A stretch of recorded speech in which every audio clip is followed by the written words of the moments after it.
Olá, desculpa pela demora. Eu precisava de bastante tempo com esse jogo e eu precisava pelo menos zerar ele no mínimo 2 vezes pra trazer um trabalho realmente muito bem feito. Que esse jogo realmente é algo que eu não tava esperando que fosse acontecer nesse ano. Eu não esperava basicamente por nada e ele entregou uma das melhores obras dos últimos anos se tratando de videogame. E ouso dizer tranquilamente que ele é o melhor RPG dos últimos anos. Quero muito falar sobre o que é Clair Obscur Expedition 33. Expedition 33 é um jogo que pega basicamente tudo das melhores coisas do JRPG. É possível de se notar que a pessoa que criou o jogo realmente tem um fascínio, um carinho muito grande por obras orientais, especificamente os RPGs mais famosos. A obra é muito influenciada por Final Fantasy VII e Final Fantasy X em específico. E também outros jogos acabaram influenciando bastante Expedition 33, como The Legend of Dragoon e, é claro, a série Souls. É incrível como ele pega todas essas obras que ele gosta tanto e consegue fundi-las em um só jogo. Eu vejo muita gente chamando Expedition 33 de JRPG e isso é completamente errado, porque o jogo é feito por um francês e não um japonês, então não faz sentido ter o J no meio. Ele é só realmente um RPG que tem muita influência de obras orientais. Pra mim, o que mais me pega nesse jogo é justamente a narrativa e o tema que ele quer trabalhar. Expedition 33 quer trabalhar apenas 2 temas em específico: aceitar que as coisas acabam e sobre o luto. O jogo foca muito nos 5 estágios do luto, e eu acho simplesmente brilhante o como ele faz com que a gente consiga sentir isso pelos personagens.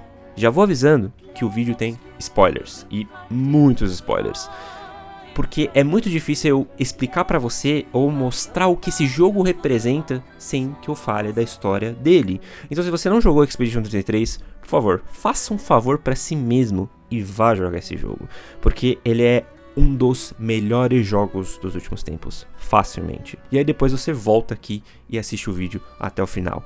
Dito isso, aviso os dados, então vamos continuar. Um dos motivos de eu ter me interessado pelo Expedition 33 foi justamente o cast incrível de dubladores que eles colocaram pra fazer nesse jogo. Eu amo a Jennifer English desde o papel dela perfeito que ela fez como Shadowheart em Baldur's Gate 3, que é simplesmente uma das minhas personagens favoritas daquele jogo. E também tinha nomes incríveis como Ben Starr, que é o protagonista de Final Fantasy XVI, e é claro, tinha o Demolidor. Simplesmente o Charlie tava fazendo um jogo. Então, no momento em que eu vi isso, eu pensei, tá, ok, tem algo de diferente aqui nesse jogo. Sem contar na incrível adição do ator britânico Andy Serkis, que pra quem não conhece, ele é nada mais nada menos que o Sméagol do Senhor dos Anéis e o Caesar, franquia O Planeta dos Macacos. Ou seja, não tinha como esse jogo dar errado. A história de Expedition 33 começa muito simples. Existe uma pintora, este ser praticamente divino, desconhecido, o qual pinta um número e todas as pessoas que têm esse número simplesmente desaparecem. E é aí que entra o Gustave, o, entre aspas, protagonista do jogo. O trabalho na narrativa em fazer você ter empatia pelo Gustave é muito interessante, porque é muito fácil você ter empatia por ele. A narrativa mostra o Gustave como um homem bondoso, que se importa com as pessoas, que cuida de diversas crianças, porém que sofre por uma dor que basicamente todos sofrem. Ele sofre realmente por uma pessoa a qual ele não pode ter mais no momento. Um relacionamento que acabou não dando muito certo, e é perceptível que ele não segue em frente com isso. Tudo que o jogo mostra no início pra você é justamente pra você ficar apegado à imagem do Gustave. É nos apresentado a garota Maëlle, que é uma das personagens que vai acompanhar ele na sua jornada, e mostra a dinâmica de irmão mais velho que ele possui com ela. E uma coisa que é muito interessante em Clair Obscur é justamente o significado do nome dos personagens. Os nomes não foram escolhidos de forma aleatória, os nomes possuem um significado. E eu vou falar deles basicamente quando a gente for falar de cada personagem. Gustave significa o protetor glorioso. E ele tem justamente esse título justamente pelo fato de ele ser o protetor de Maëlle. Ele ser o protetor das crianças, ele é o que protege de fato aquele grupo e faz ele se sentir unido. Outra coisa também que eu gostaria de adicionar é justamente as músicas que normalmente estão atreladas aos personagens. A música do Gustave define justamente o quão trágico e triste é a história dele. Os instrumentos escolhidos foram completamente perfeitos. O violoncelo consegue transmitir perfeitamente o como é trágico a história do Gustave.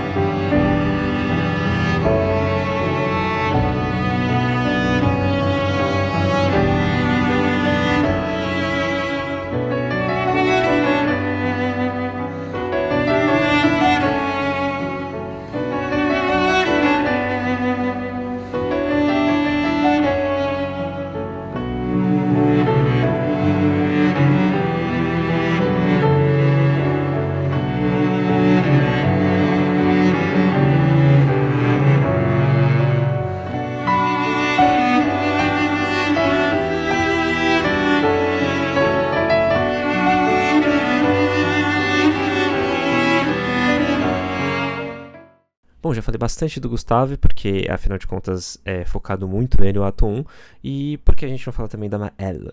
A Maëlle é basicamente a irmãzinha adotiva do Gustave. Ela é mimada, ela é chata, ela é muito infantil na maioria das vezes, porém muito determinada a fazer o que ela realmente acredita ser certo até o fim. O significado do nome da Maëlle significa princesa, como o próprio Gustave diz numa parte do jogo, o que é muito interessante porque é assim que o Gustave vê a Maëlle, vê ela como uma princesa que precisa ser protegida, até por isso que esse é o significado do nome dele.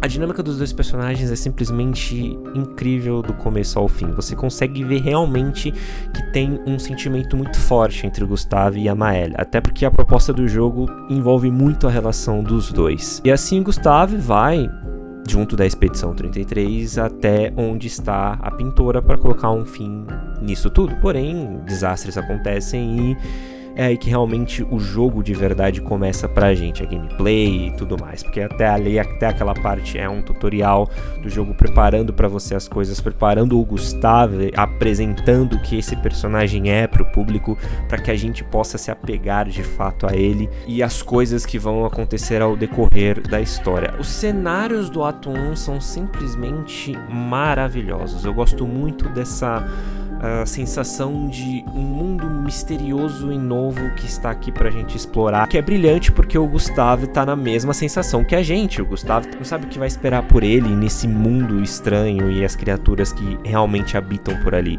Então explorar cada parte do começo do jogo é simplesmente mágico. Você realmente não sabe o que pode acontecer porque você não sabe onde você tá.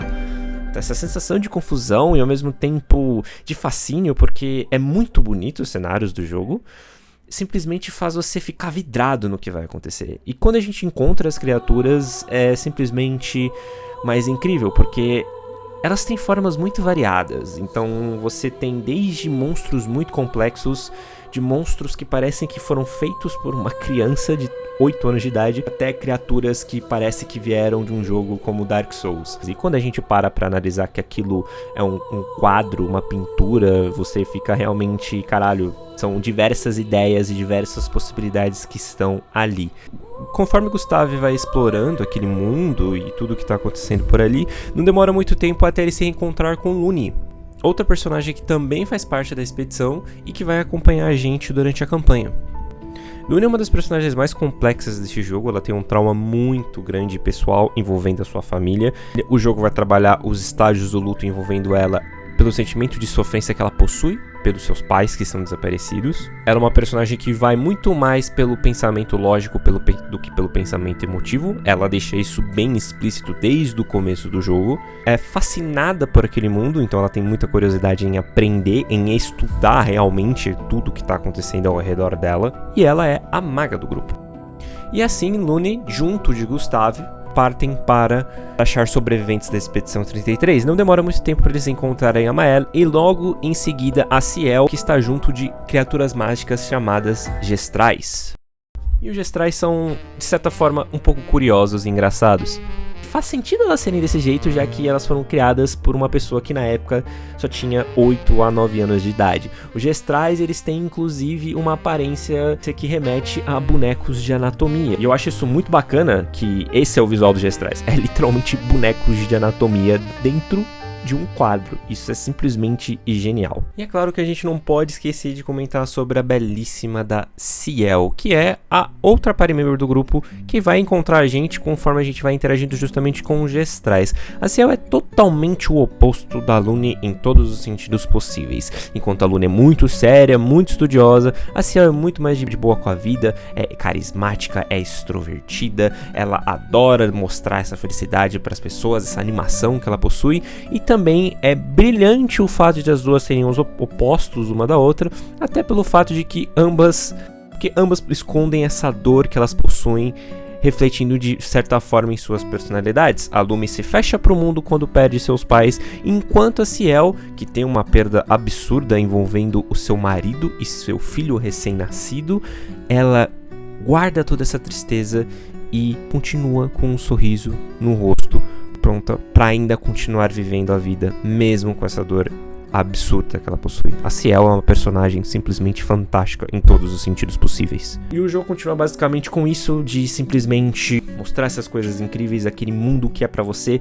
Você vai aprendendo, cada coletável que você pega, cada monstro que você enfrenta tem alguma coisa envolvendo a história daquele mundo, envolvendo esses personagens, envolvendo tudo aquilo, até que ele chega com o objetivo principal dele, te dar um soco na boca do seu estômago. E no ato 1 aparece novamente aquele velho e ele simplesmente mata o protagonista, mata o Gustavo na frente da Maela, a pessoa a qual literalmente via ele como um irmão mais velho, um pai. Ele morre de uma maneira heróica, mas ao mesmo tempo de uma maneira vazia. O corpo dele fica ali no chão, basicamente apodrecendo, igual de todas as outras pessoas que morreram nas antigas expedições antes dele. Gustavo está morto. O protagonista não existe mais. E o jogo com isso quer fazer com que a gente sinta os 5 estágios do luto pelo Gustavo. E isso é simplesmente genial, porque é o que acontece. Normalmente, não é muito comum você matar o protagonista do seu jogo. Então, o primeiro pensamento que vem à nossa mente é de negação. A gente literalmente começa a negar realmente o que está acontecendo ali, porque não é possível que eles tenham matado o Gustavo. É o protagonista do jogo. Quem mata o protagonista do jogo? Ninguém faz esse tipo de coisa. Mas é o que acontece em Expedition 33.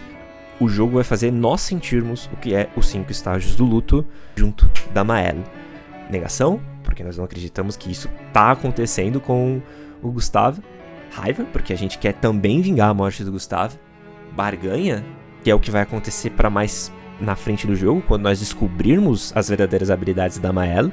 De talvez uma esperança que o Gustavo possa voltar, ou até mesmo de que tenha algo no jogo que possa trazer ele de volta de certa forma, até vir a depressão e a aceitação nos atos finais do jogo. O que Expedition faz e trabalha com esses temas é simplesmente uma obra de arte absoluta. E é aí que entra mais um personagem para a história e os grandes segundo protagonista da história, Verso, que, traduzindo o nome dele, embora muitas pessoas acham que seja verso de poesia, o que não está errado, tem um outro significado em italiano especificamente, que significa lado oposto, que define perfeitamente o que esse personagem é, já que ele é a versão pintada do que já foi o verso de verdade. Ou também, como ele é podemos interpretar de que ele é o outro lado da história que ainda não foi contado pro jogador. Eu acho isso, cara, simplesmente brilhante o jeito que eles realmente pensaram em escolher os nomes narrativos de basicamente quase todos os personagens mais importantes realmente ali da história. O segundo ato, ele começa a trabalhar mais ainda em fazer o jogador se sentir nos 5 estágios do luto. A gente passa por negação, raiva e barganha 90% do segundo ato. No meio disso tudo, a gente também acaba conhecendo um dos personagens mais carismáticos de todos os tempos, que é o Monoko. Ele é literalmente a carta coringa do baralho ali de vocês, da party, porque ele literalmente se transforma em todos os monstros do jogo, ou basicamente quase todos os monstros. E ele é um personagem muito caricato e muito engraçado e carismático, mesmo que você não consiga ver as expressões dele. Ele é um dos personagens mais expressivos, mesmo que você não veja a expressão dele, o que eu acho simplesmente isso incrível. Ladies, could I interest you in a duel? We owe the pleasure of your company. We're heading for Old Lumiere. Okay, bye. Hey, come on. Ele também é um dos seres mais poderosos daquele mundo, junto do Esquier, que é um personagem que eu acabei não comentando, mas ele basicamente é o carro da equipe. E quando eu digo carro, não levem isso pro literal, gente. A gente pega e vai explorando o mapa, basicamente o Esquier é isso pra gente. E o Esquier e o Monoko são um dos seres mais poderosos e quebrados do jogo. Faz sentido, já que eles são ambas criações do Verso quando ele era uma criança. E quando a gente é criança, a gente cria as coisas mais overpowers e quebradas possíveis, existentes da realidade. E eu acho isso simplesmente muito bacana, porque o Esquier e o Monoko são basicamente criações de uma criança, o que explica muito do porquê o Esquier é tão bobão e positivo do jeito que ele é, e do porquê o Monoko é literalmente um personagem tão excêntrico, espontâneo da maneira que ele é. Você olha e pensa, realmente, não é um adulto que pensou nesse personagem, realmente foi uma criança que criou ele, o que torna ele simplesmente uma das personagens mais incríveis e carismáticos do jogo de longe. A química que ele tem com o Verso é simplesmente incrível. Você realmente acha que são dois amigos que não se veem já faz muito tempo, depois de anos que eles se reencontram, eles começam a discutir, começam a brincar, começam a se ajudar. É simplesmente, cara, é perfeita essa relação deles. E com isso tudo, o jogo continua e é revelado diversas coisas, como o fato do Verso ser filho do Renoir, o homem que assassinou o Gustave na frente da Maëlle. E Verso sempre diz que ele já está cansado de viver. Muitas pessoas não percebem, mas lembra quando eu falei que o jogo foca muito nisso de ser sobre os 5 estágios do luto? Então, os membros da família que são responsáveis por esse quadro, que são responsáveis por tudo o que está acontecendo, representam os 5 estágios do luto. Quando finalmente a gente derrota a pintora no final do ato 2 e derrota Renoir, tudo é revelado. É revelado que Maëlle é irmã do Verso, e é revelado que esse mundo é criado pelo Verso, e é revelado que, na realidade, o Verso morreu faz muito tempo. E aquela versão que está ali é só uma versão idealizada pela mãe dele, já que a mãe dele não conseguiu superar a morte do filho. E os 5 estágios do luto são Aline como negação, que é a mãe de Verso. Ela não aceita a realidade em que o filho dela simplesmente morreu e desapareceu. Você tem a Claire, que representa a raiva, mas eu vou deixar pra falar sobre ela bem mais pra frente. Barganha, que representa claramente o Renoir, ele tá tentando negociar com a esposa dele, tentar trazer ela de volta, tirar ela do quadro de qualquer jeito, no caso, o verdadeiro Renoir, não a versão pintada dela. A negação da Aline é tão grande que ela pintou versões de sua família dentro do quadro. Ela pintou uma versão da sua filha mais velha, Cleia, ela pintou uma versão da Maëlle, e ela pintou o Verso, e até mesmo seu marido, só pelo fato de ela não aceitar que seu filho morreu, e não aceitar que os membros da sua família querem que ela aceite que o Verso está morto. Então ela entra no mundo e que seu filho criou, e simplesmente de lá ela cria a sua versão da família. Verso é basicamente idêntico ao Verso original. Ele tem suas memórias, ele tem sua personalidade, o seu fascínio por música. Sua verdadeira paixão sempre foi nas artes, a parte da música, e não a parte de criação de fato. E isso é revelado pelo próprio Verso. Então o Verso é basicamente idêntico ao que ele era antes de morrer.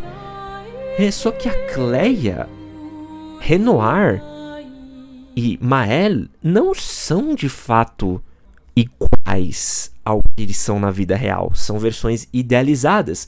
O Renoir pintado é basicamente um marido que apoia essa dor da Aline em querer se isolar do mundo e não aceitar que seu filho morreu. E por isso que a versão pintada de Renoir irá fazer de tudo para proteger sua esposa, mesmo que isso cause mais dor a ela, enquanto Cleia é a filha perfeita nos olhos de sua mãe, o que é totalmente o oposto do que a Cleia é na vida real, já que a Cleia foi a primeira a aceitar que o Verso se foi, coisa que a Cleia pintada não representa, enquanto a gente vê uma grande hipocrisia também, já que a versão pintada de Maëlle, ou devo dizer, Alicia, é basicamente um morto ambulante. Um dos motivos de Verso ter morrido foi para proteger sua irmã mais nova, a queridinha do papai. Só que mesmo lhe dando a sua própria vida para proteger seu irmão, ainda assim teve consequências muito grandes para ela. O rosto dela se queimou, ficou desfigurado e ela perdeu a oportunidade de falar.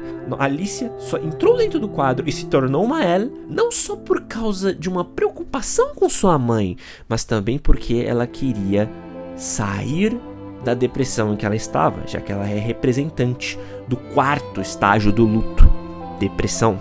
E dentro do quadro, a Alicia fala, seu rosto está refeito desde o zero, porém sua versão pintada está distorcida, ela é cinza, preto e branco, enquanto aquele quadro tem diversas coisas com vida, criadas pela mente de Verso.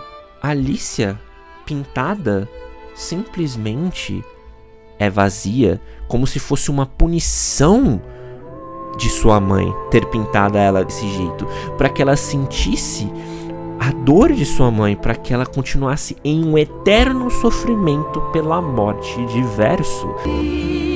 She blames us, doesn't she? É interessante dizer que antes do jogo realmente começar, o próprio Verso diz que se passaram décadas mesmo. Ou seja, a versão pintada de Alicia esteve nesse estado deplorável por diversos anos. E talvez essa seja a maior crueldade da mãe da família. Até porque ela, não que ela odiava sua filha, mas claramente tinha um favoritismo por outros e culpava drasticamente Alicia pela morte de seu filho. Enquanto Cleia era uma versão idealizada, Verso era basicamente um Ctrl-C, Ctrl-V. Alicia era cinza e deplorável, representando o 4º estágio do luto, depressão. Não preciso nem explicar mais do porquê a Alicia tinha depressão. O irmão morreu e ela basicamente ficou desfigurada. E a aceitação sempre representada pelo Verso. Até porque a versão pintada do Verso já aceitou que ele morreu faz muito tempo e ele não quer meio que continuar vivendo nesse mundo e com isso tudo. Então ele só quer que as coisas sigam em frente, que ele morreu, que sua mãe aceite, que seu pai já aceitou, mas meio que tá complicado nisso tudo. Só que pra Verso morrer não adianta só destruir basicamente a consciência da mãe dele que tá ali. É necessário botar fogo no quadro. Só que o quadro mantém a sua alma ainda por algum motivo. E a sua alma, que é representado por uma criança de 8 anos de idade, que seria o Verso como uma criança, mantém tudo aquilo funcionando. E o Verso quer botar um fim nisso, porque ele quer só descansar eternamente. O ato 2 gira muito em torno de negação, raiva e barganha. E até mesmo um pouco de depressão. Mas o terceiro ato que é focado na Maela, só que a Maela começa a entender algumas coisas e tipo, eu acho que eu quero ficar aqui, porque aqui eu tenho a minha segunda chance. Ela desafia o seu pai, derrota o seu pai, e aí vem um grande embate com Verso contra sua irmã mais nova. O que é certo, ficar preso em um mundo de fantasia ou aceitar que as coisas acabaram e que a gente só tem que seguir em frente com isso? É isso que o jogo quer trabalhar e ele leva ao clímax no final do terceiro ato. A sua escolha é seguir em frente e aceitar que tudo se encerrou. Ou você vai continuar preso em um mundo de fantasia e jamais seguir em frente com as perdas que você teve. O jogo pega os dois personagens e mostra o ponto de vista do Verso e da Maela. E meio que ele quer mostrar que nenhum dos dois está errado, mas ao mesmo tempo nenhum dos dois está certo. Deixando a você, o jogador, que passou pelos 5 estágios do luto por causa do Gustavo, decidir o que é certo. Você quer ficar preso nesse mundo? Ou seguir em frente e aceitar que Gustavo morreu, que o Verso vai morrer e que esse mundo deve desaparecer para que você possa seguir em frente também com a sua vida. São poucos jogos que trabalham esse tema de maneira tão brilhante. E isso é basicamente a história de Expedition 33. Isso tudo no jogo simplesmente funciona perfeitamente. Inclusive as side quests, que são importantíssimas para a narrativa do jogo e para você entender ainda mais sobre aquele mundo. E é você jogando as side quests que você percebe que existem mais 2 personagens que são muito importantes pra trama. Clea e Simon são 2 personagens muito curiosos. A Clea, basicamente, é a segunda vilã do jogo. Sim, a Clea é a segunda vilã do jogo. O nome de Clea significa limpeza, enquanto o nome de Simon significa aquele que ouve, o que representa perfeitamente ambos os personagens. A Clea tem uma habilidade um pouco especial. Ela meio que repinta sobre as criações que há naquele mundo, especificamente os Nevrons, que já são criações de fato suas. E vem aí que vem a limpeza, porque ela quer buscar libertar-se do estado corrompido que está nessa família. Enquanto Simon, ele basicamente é aquele que escuta todas as dores de Clea. No caso, a versão pintada. Mas por que a Clea é uma vilã nesse jogo? Só porque ela ajudou a criar os Nevrons pro pai dela e eles acabarem com tudo? Não necessariamente. A Clea representa raiva justamente pelo fato de que foi a personagem que mais odiava o fato da mãe e do pai estarem nesse mundo de fantasias por causa do seu irmão que faleceu. Ela foi a primeira a aceitar que o Verso morreu e não tinha muito que ela podia fazer. Não porque ela não amava seu irmão, mas sim porque ela entendeu que as coisas acabam.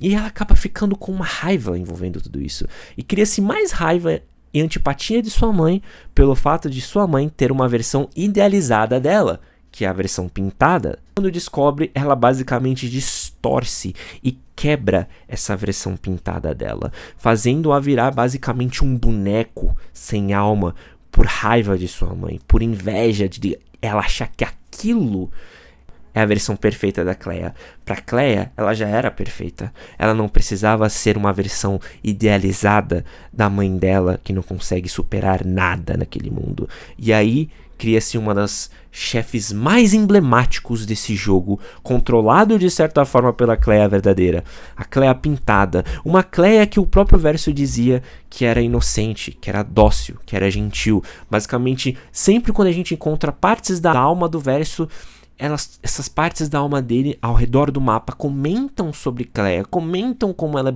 como era bondosa e que ela mudou, ficou diferente conforme o tempo passava e ela ia ficando mais velha. E ao mesmo tempo mostrava como a Clea pintada se tornou um boneco sem alma, controlado por a sua versão verdadeira. E assim ela ataca o grupo focando em matá-los.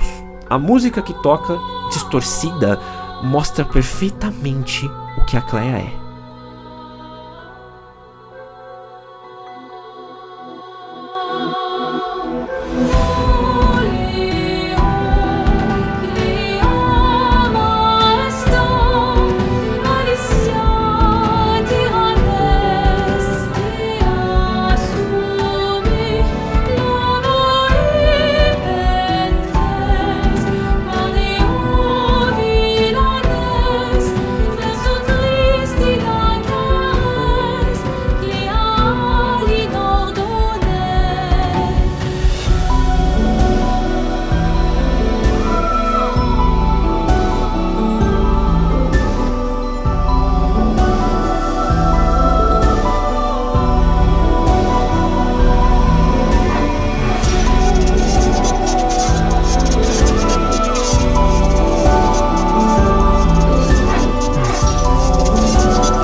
A morte dela é muito triste, até porque a Clea pintada recupera sua consciência e se mata na frente de seu irmão, para que ele não tenha que matá-la.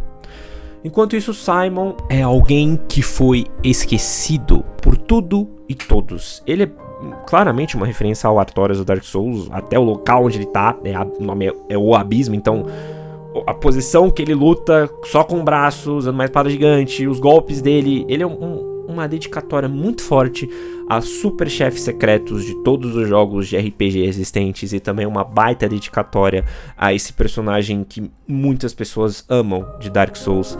O boss fight dele é simplesmente incrível, é perfeita, não tem defeito, realmente não tem defeito algum e mostra muito como eu senti a falta desse tipo de coisa em jogos de RPG. Super boss fights, eu amo super boss fights em jogos de RPG.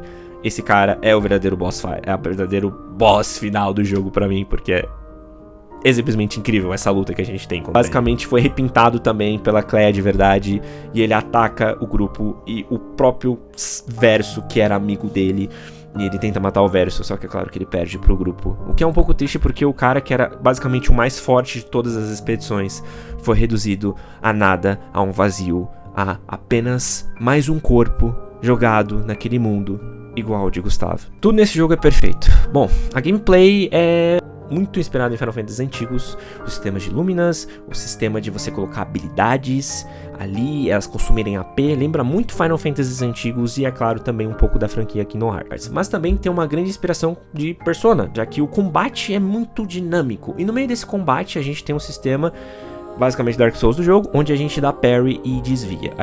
O jogo te deixa quebrar ele de diversas formas, com diversas estratégias, já que você tem muitas habilidades e você pode brincar com diversas combinações que você basicamente quiser. Isso remete muito também no estilo de cada personagem. O Gustavo é um personagem que você tem uma gameplay mais focada no charge. Você tem a estratégia, você ficar com 10 carregamentos e você soltar o último para estourar o bicho. Mael é uma personagem basicamente focada em velocidade e ataques críticos absurdos. Não é à toa que as builds mais quebradas normalmente envolvem a Mael. O estilo de gameplay dela funciona basicamente entre 3 posições. Sim, ela é uma personagem que envolve poses. A pose ofensiva, ela dá basicamente o 50% a mais no dano do seu ataque. A pose defensiva, obviamente ela toma muito menos danos. E é claro, a pose virtuosa, que é a pose crítica, que ela dá o quádruplo de dano. E dependendo de como você buildar, você mata chefes secretos basicamente com um hit. A Lune, como eu tinha dito no começo, ela basicamente é a maga do grupo. Ela tem golpes explosivos relativamente fortes, mas se você não buildar ela bem, você não vai dar dano nenhum com ela. Ela controla os 4 elementos e a gameplay dela gira em justamente você combinar cada elemento para soltar um golpe mega poderoso. A Ciel é uma das personagens que tem, eu acho que a dinâmica mais divertida, porque são cartas de tarô. Inclusive me lembrou muito o estilo de gameplay do Ace, do Final Fantasy Type 0, onde você comba as cartas e quando você tem a combinação perfeita de cartas, você dá um combo ou um dano absurdo. A Ciel é basicamente a mesma coisa. E com a diferença que ela também pode funcionar como um personagem suporte muito forte. O Verso é o personagem mais genial desse jogo, já que basicamente a gameplay dele gira em torno de ranks igual de Devil May Cry. Então é basicamente aquilo lá. Quanto mais você bate, mais o seu rank sobe. Se você tiver rank S, suas habilidades vão ser simplesmente as mais fortes possíveis. E se você toma dano, é como em Devil May Cry. Você perde seu rank. E o Monoko, como eu já havia dito, ele se transforma em monstros. Então você basicamente pode virar qualquer monstro do jogo, quase todos, inclusive alguns chefes. E com isso você pode fazer combinações muito fortes. A gameplay gira bastante em torno disso ali. A exploração, como eu disse, você lembra muito dos Final Fantasy antigos. Então, se você gostava muito de explorar em jogos como Final Fantasy IV, com um navio voando, explorar com Chocobo, explorar aquele mundinho assim, você vai mais explorar no Expedition 33. E pra finalizar, eu quero falar da música desse jogo, que, cara, eu acho que eu nunca escutei uma música tão linda, tão perfeita como as músicas que estão nesse jogo. A música desse jogo é feita com um detalhe, um carinho que é simplesmente fantástico em todos os aspectos possíveis.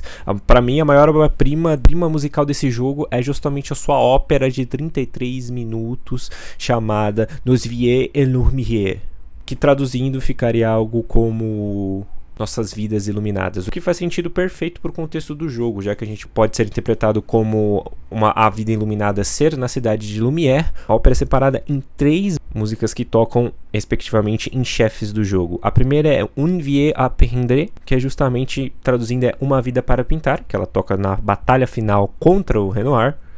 A música basicamente fala justamente sobre tudo que acontece no jogo até aquele momento e fala especificamente do verso também.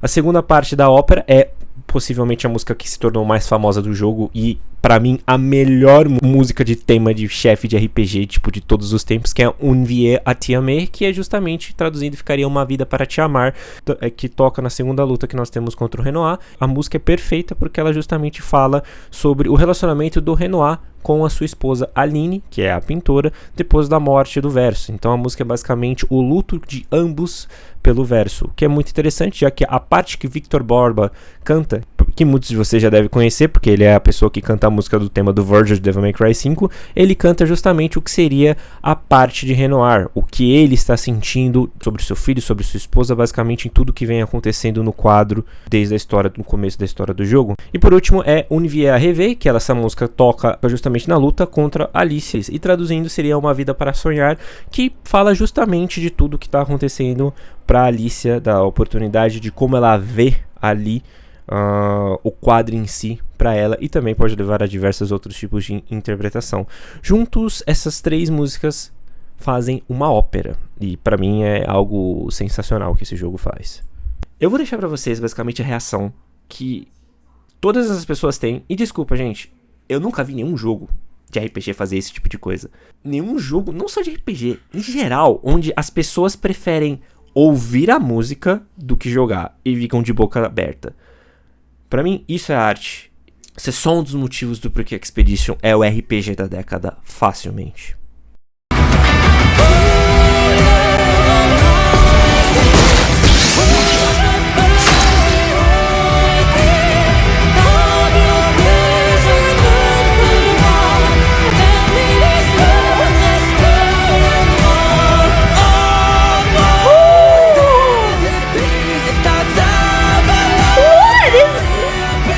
Oh my god, the music is so good!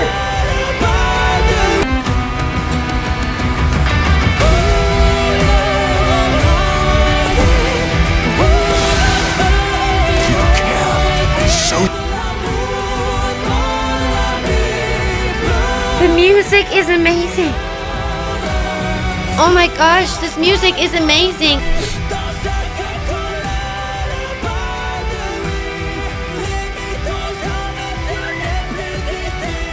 Jesus! This is so passionate! It's amazing! Simplesmente arte. Não tem o que discutir. Isso é arte, cara. Tudo nesse jogo, tudo que esse jogo representa, as mensagens que ele quer trabalhar. Eu gosto muito de jogos que mexem com essa mensagem de que nós temos que seguir em frente e aceitar que as coisas acabam. Expedition 33 tem essa mensagem, o que me deixa muito, mas muito feliz que ainda existem jogos que conseguem trabalhar de forma tão incrível e perfeita mensagens como essa, que é o que a Expedition 33 fez. Ele faz a gente sentir o luto pelos personagens, e simplesmente se você teve algum momento da sua vida que você perdeu alguém ou que você não conseguiu superar essa dor, eu acredito que esse jogo possa conseguir te ajudar de alguma forma, ou pelo menos vai ser uma das poucas coisas no mundo que você vai perceber que entende a sua dor perfeitamente, a dor de perder alguém que se ama. O cast desse jogo é maravilhoso, a dublagem é perfeita, as músicas são incríveis, a exploração, os cenários, os personagens. Esse jogo é perfeito. Como eu disse no título, isso aqui é o RPG da década. Vai demorar em muitos anos para algum jogo superar isso daqui. Eu senti emoções que eu não sentia faz muito tempo com um jogo de videogame. E eu fico muito feliz de saber que logo depois de 2023 eu ter aproveitado um jogo perfeito como Baldur's Gate 3. Isso não ia demorar muito tempo pra eu ter uma experiência fenomenal com Expedition 33. Quis fazer esse vídeo com todo o carinho do mundo, porque esse jogo realmente era algo especial. Então, o próximo vídeo não vai demorar tanto pra sair igual esse aqui, porque esse aqui realmente eu queria que fosse algo especial. Mas é isso, muito obrigado por todos que continuam me seguindo, continuam me acompanhando. E é isso, até a próxima. Clair obscur, trouble de fracture, on verra